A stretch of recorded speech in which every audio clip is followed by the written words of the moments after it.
Hi, this is me, Fritz, and this is Dan. Hi! And for today, we have a guest, a very special guest, the most endodontic person in the world, presenting the Dr. Patrice Perolino.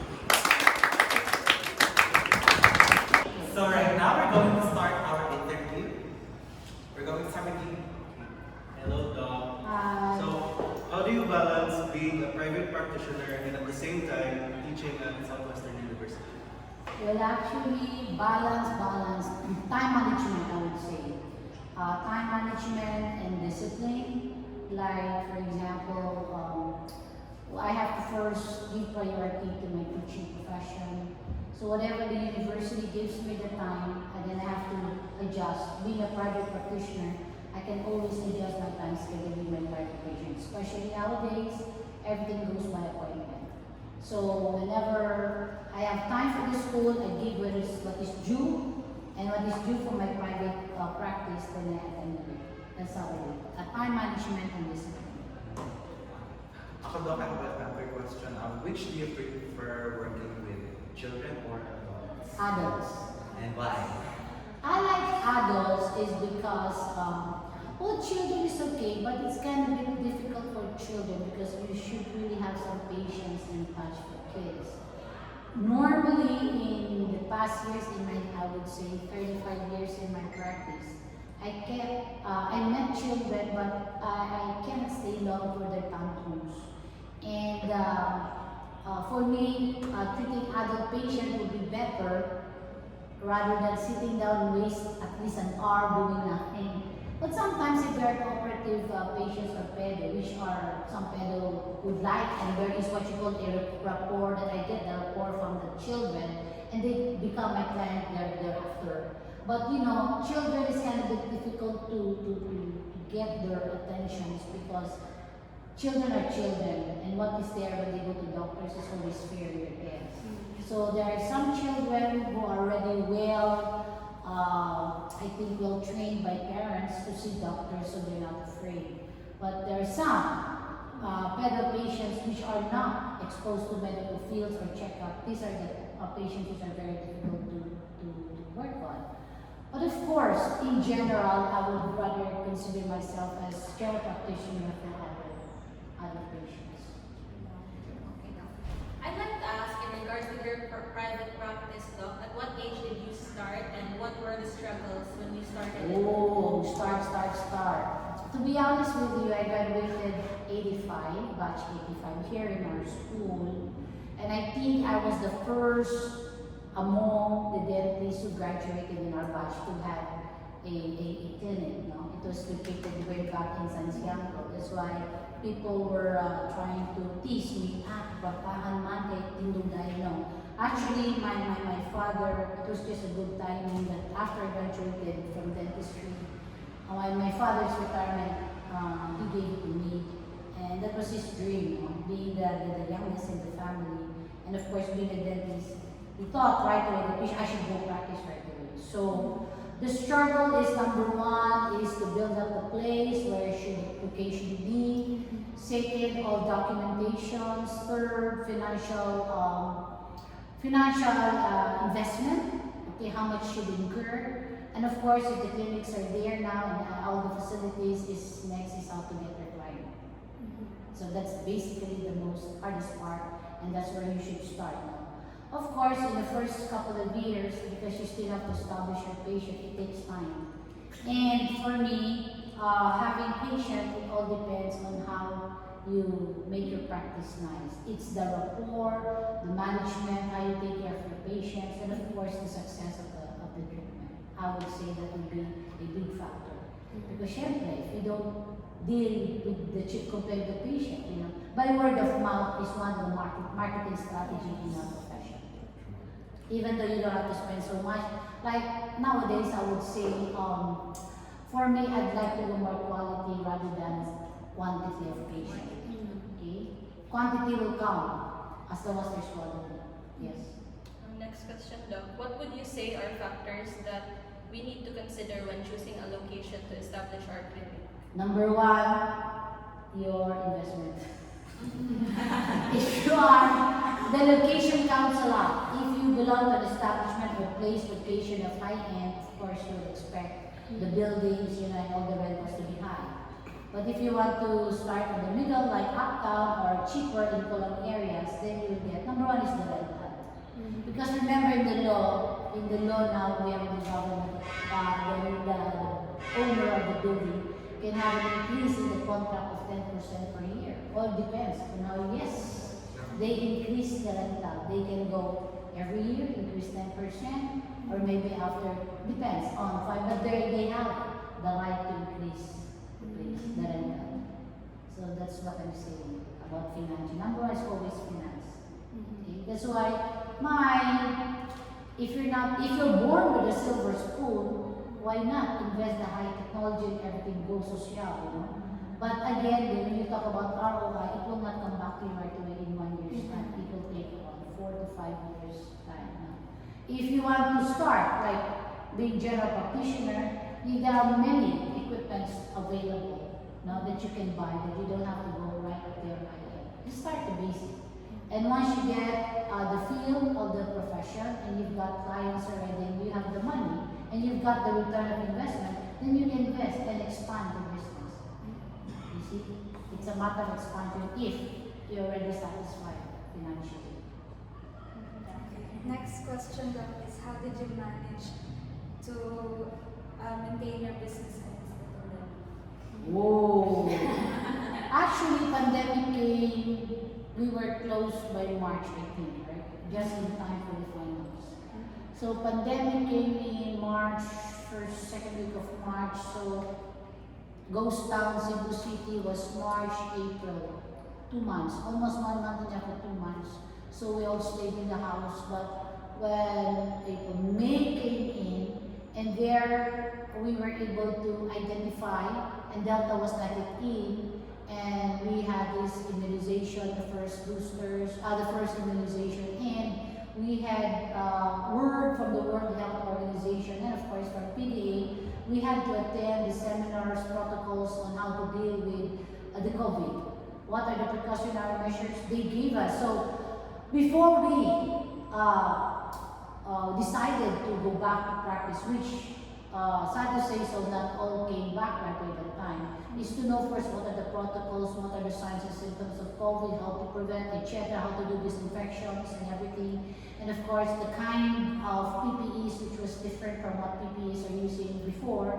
So when we were able to have all those things, and of course, have the precautionary measures like having aerosols, having our exhaust fans in, of course the PPE for the both the dentist and that of the assistant, the medical. Actually, I started right away by May because my patient kept on calling us and saying, how can we deal with this dog when we have an aching tooth?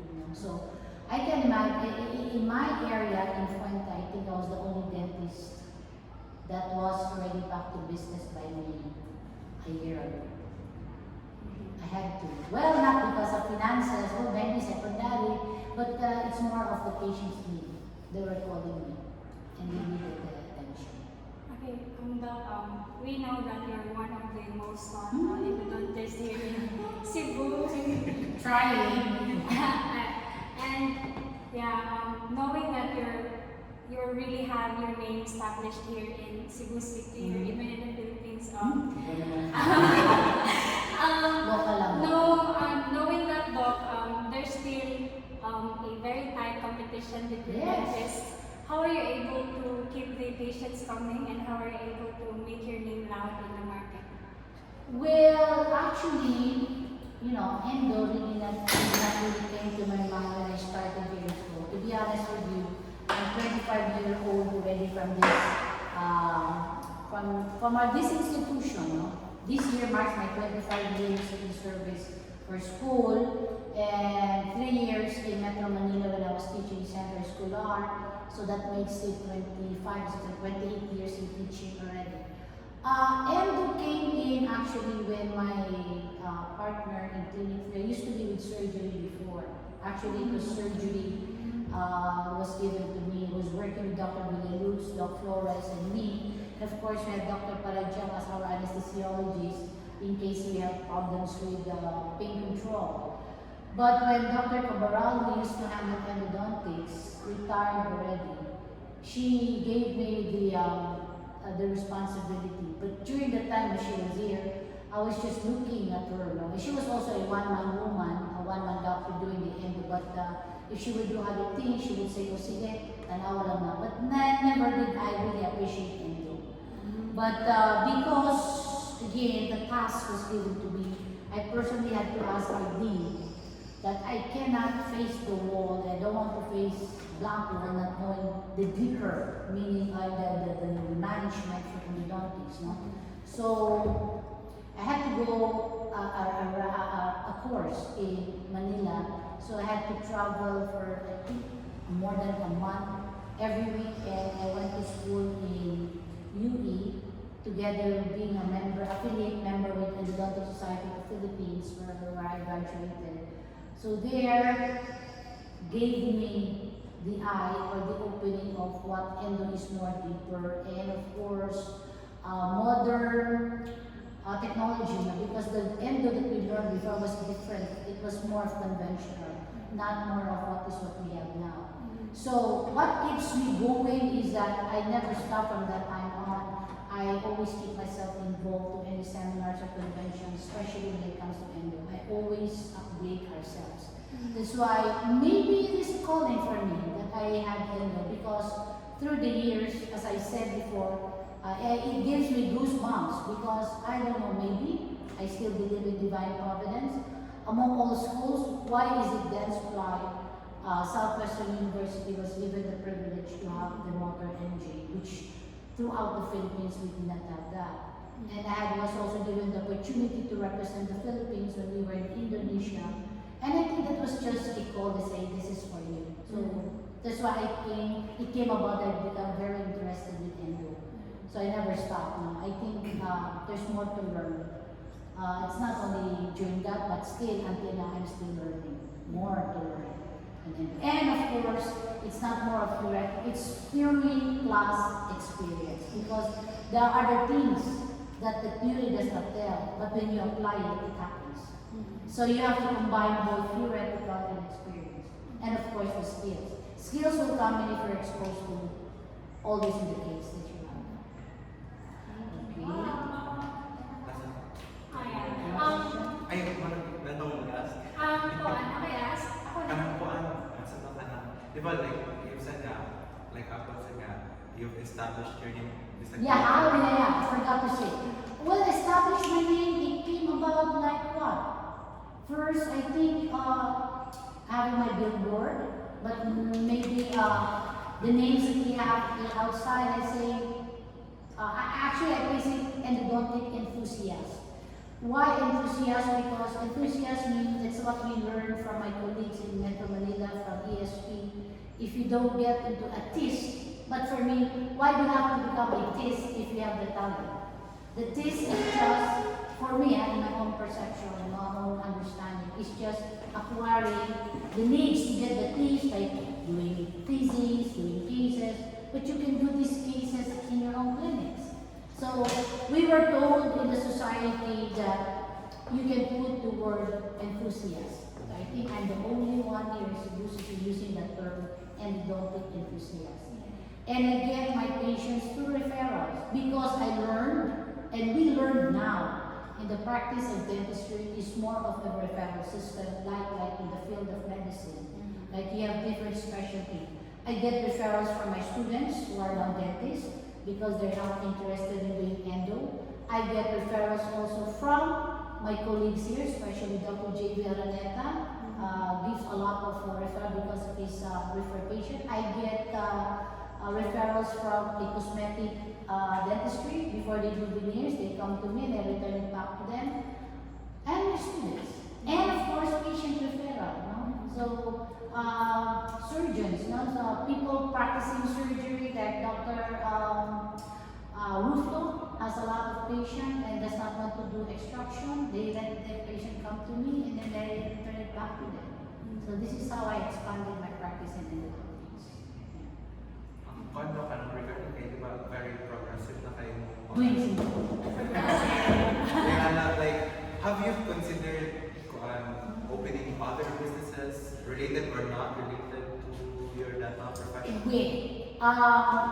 Extension of professional dentistry possible, maybe someday if my daughter Jackie would be graduated, she becomes a dentist, she wants to have her own clinic, why not? Too many clinics, too many responsibilities. My practice is more of a personalized management. That's why if you see I don't go for associate dentist, maybe I go associate for, it depends on how the clients are, but other businesses, because I'm still hooked up with the school, I'm still busy, which I'm happy because teaching is my passion. Maybe if the school does not want me anymore, then I will just have to do other businesses aside from my dental profession. Because remember, we own the time, no? So being dentist is one big advantage of this profession. Unless you are employed in a certain office or government, but then, after the office hours, you can still do your private practice. So what I'm saying is, for private practice, you can always have your own time. Okay, maybe other businesses will come in eventually.